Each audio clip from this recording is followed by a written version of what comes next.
ليش تعيطي؟ ليش لا اله الا الله. لم تدرك أم سمير أن فلذة كبدها لن يعود من المدرسة إليها سالما.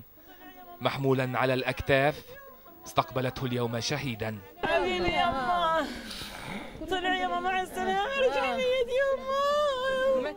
أنهى سمير ابن السادسة عشر امتحانه الأخير على مقاعد الدراسة، وأكمل أيضا الفصل النهائي من حياته القصيرة بعد أن نالت رصاصات الغدر من جسده الغض الطري. 4 رصاصات أفرغها جند الاحتلال في ذلك الجسد الطاهر. كتم قوسينه، واحدة هون، الثانية بصدره، بصفحته هون وبرجله. بحكي للجندي شو عملتوا فيه؟ قال في إسعاف. سنة الإسعاف، حملت أخوي، حاولت أسعفه أكثر من كان بس بدرتش.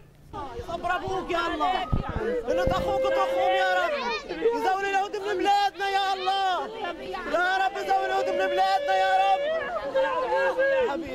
إلى قريته بودروس شيع المواطنون الشهيد وسط حالة غضب شعبي تدين ممارسات المحتل الذي لا يفرق بين صغير ولا كبير ويتلذذ يوميا بخطف أطفالنا.